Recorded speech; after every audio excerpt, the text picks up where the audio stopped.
पचमढ़ी में आज से शिवराज सरकार का चिंतन शिविर होने जा रहा है। आज और कल मुख्यमंत्री शिवराज सिंह चौहान सरकार के मंत्रियों के साथ विभिन्न योजनाओं पर चर्चा करेंगे।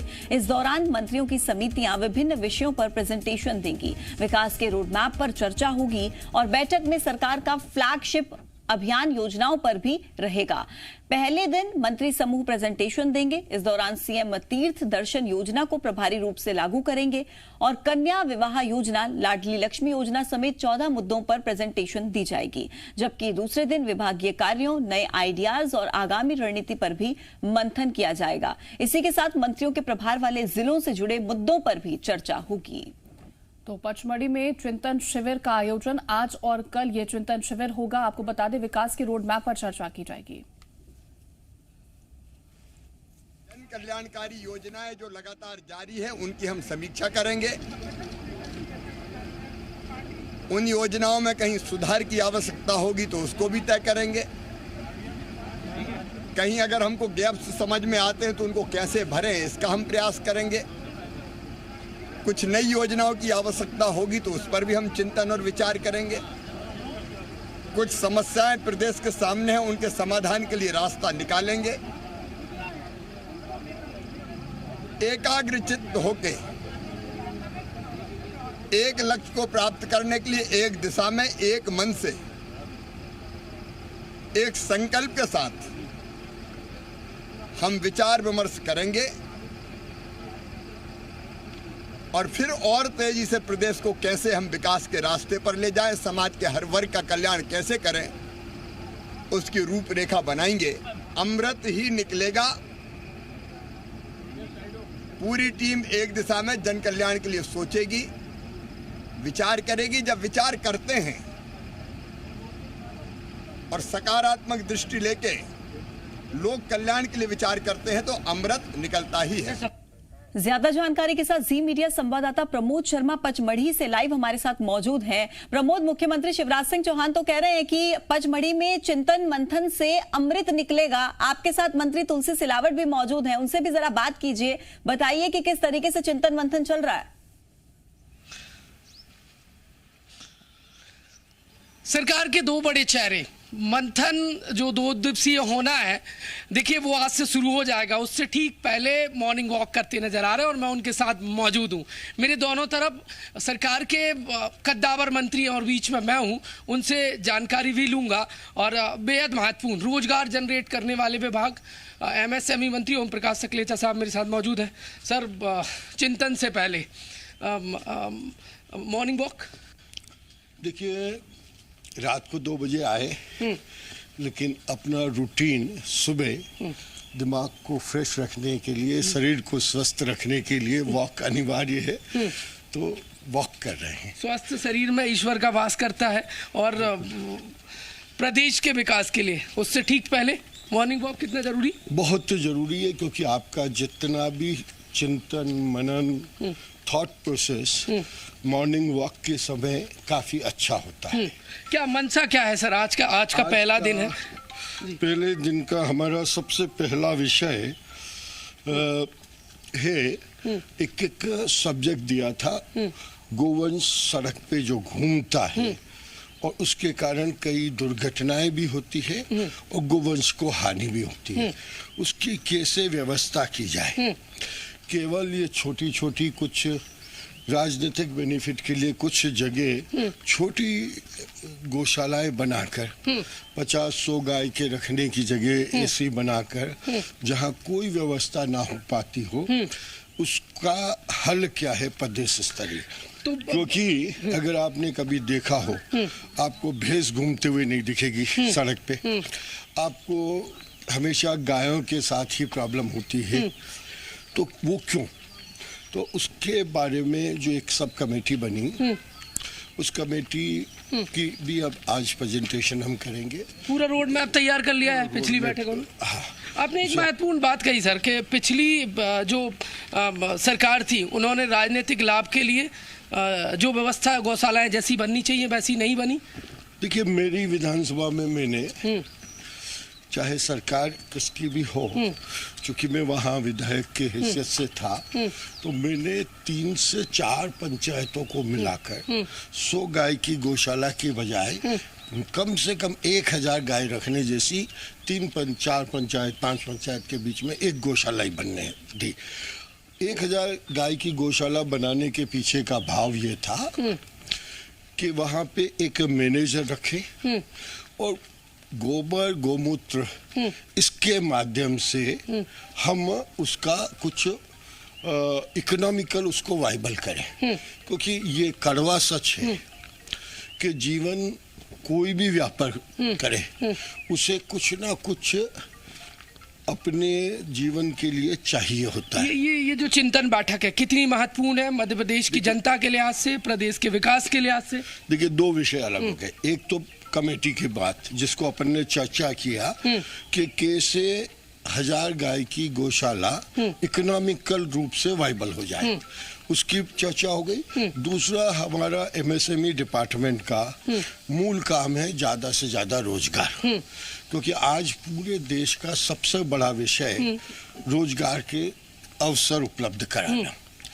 उस अवसर को उपलब्ध कराने के लिए हम बहुत तेजी से लगे हुए हैं। मैं अगर आपको ये कहूँ कि मैंने एक आंकड़ा कल निकलवाया बैठक के लिए, शायद 8000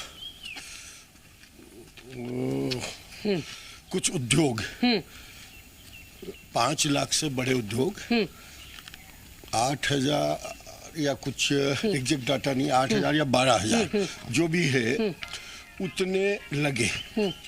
उसमें तकरीबन 3.25 लाख लोगों का डायरेक्ट रोजगार आया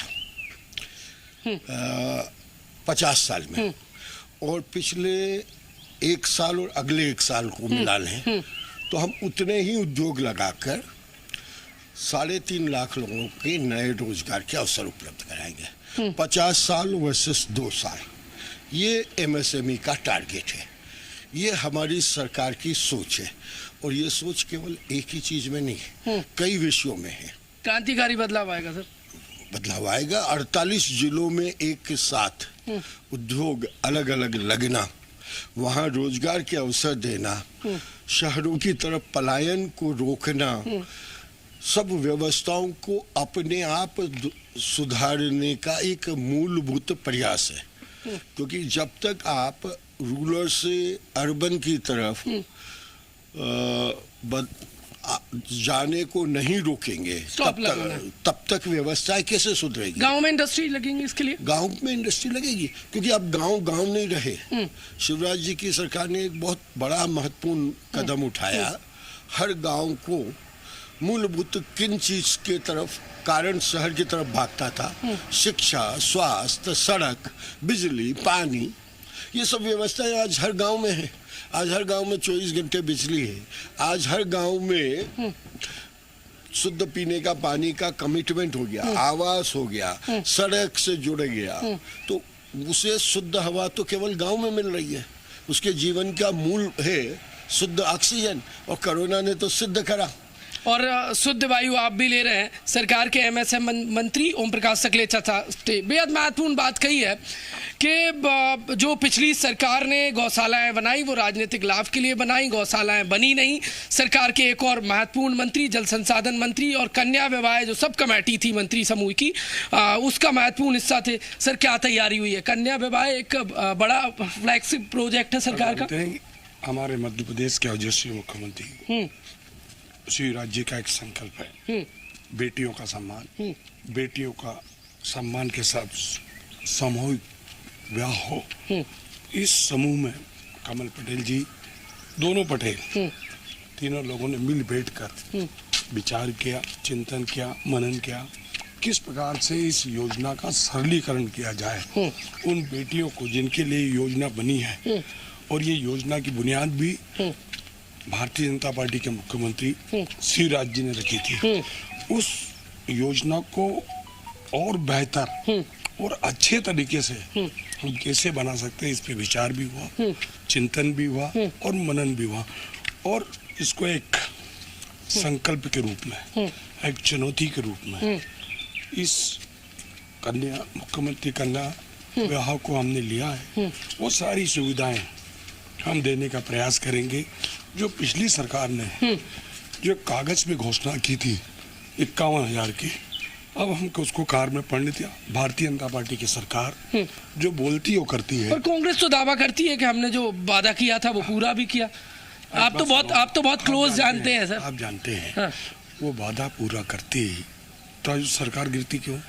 उन्होंने किसानों के साथ विश्वासघात किया, बेटियों के सम्मान के साथ धोखा किया, बेरोजगारी युवाओं के साथ उनके सपनों के साथ धोखा किया, अतिथि विद्वान अतिथि शिक्षक के साथ उनका अपमान किया। इन सारे मुद्दों को लेकर जब एक वचन पत्र तैयार किया गया था, उसमें दिग्विजय सिंह जी, पूर्व मुख्यमंत्री कमलनाथ जी और ज्योतिरादित्य सिंधिया जी, इसी बात को लेकर देश के केंद्रीय मंत्री ज्योतिरादित्य सिंधिया जी से उनसे कहा जो वचन पत्र हमने तैयार किया है वो आप पूरा करो, पूरा नहीं करोगे तो मैं सड़क पे उतरूंगा। सड़क पे उन्होंने बोला कल उतरता अभी उतर जाओ।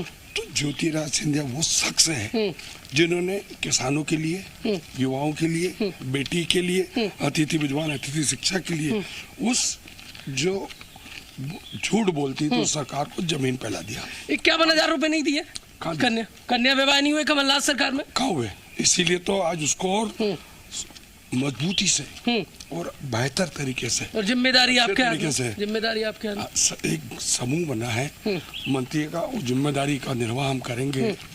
क्या टारगेट रखा है सर? क्या जो गरीब आर्थिक से कमजोर नहीं है, जो पात्र हो, जो गरीब हो, दलित हो, शोषित हो, और जो हमने ये भी रखा जो इनकम टैक्स पे नहीं करें उन सबको इस समूह में, इस बार मुख्यमंत्री कन्या समूह में हमें लाना चाहिए।